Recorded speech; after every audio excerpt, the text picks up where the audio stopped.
السلام علیکم ورحمۃ اللہ تعالی وبرکاتہ۔ شرک تھا جب ناز کرنا احمد مختار پر، نکتہ چیتے لوگ علم سید ابرار پر، کفر پر ایک دن مشیت کو جلال آ ہی گیا، میرے آقا کی محبت کا سوال آ ہی گیا،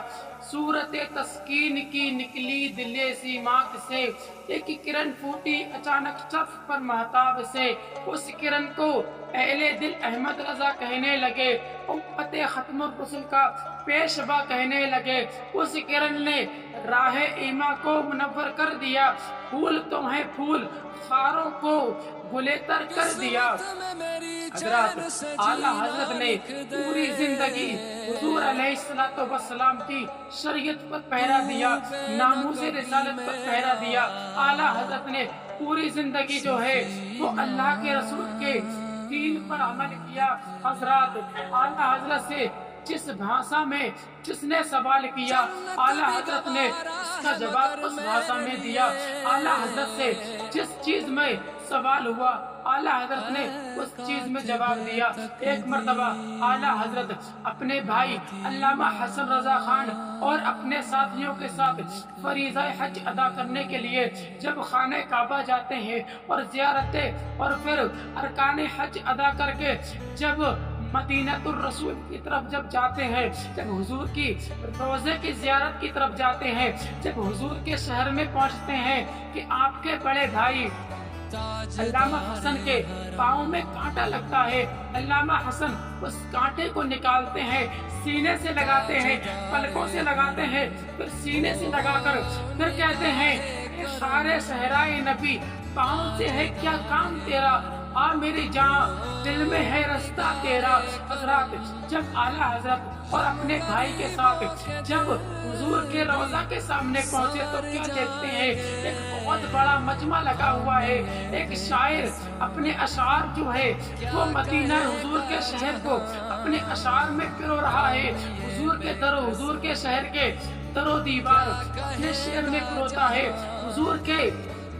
شہر کے جو درخت و باغات ہیں ان کو اپنے اشعار میں پروتا ہے۔ جب ہر چیز اپنے اشعار میں پرو چکا ہوتا ہے، تب جب اس کے سامنے صرف حضور کا روضہ ہوتا ہے، حضور کو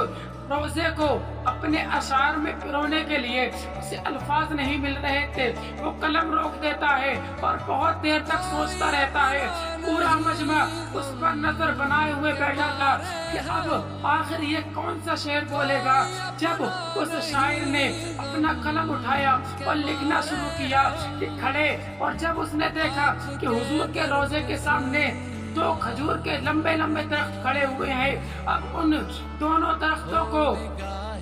اپنے شعر کے ساتھ یوں پروتا ہے کہ کھڑے ہیں دو درخت شہ والا کے سامنے، جیسے کہ مچھلی کھڑے ہو لیلا کے سامنے۔ جب اس نے اپنے شعر یوں کہا تو سارے لوگوں نے اس کی تعریف کی، سارے لوگوں نے واہ واہ کی، لیکن اعلیٰ حضرت نے جب اس شعر کو سنا، اعلیٰ حضرت نے فرمایا کہ اے شاعر صاحب، کیا تمہیں شاعری کی آداب پتہ نہیں، کیا تمہیں پتہ نہیں کہ اس کے سامنے کیسے الفاظ پیش کیے جائیں؟ تو وہ کہنے لگا کہ ایک مولانا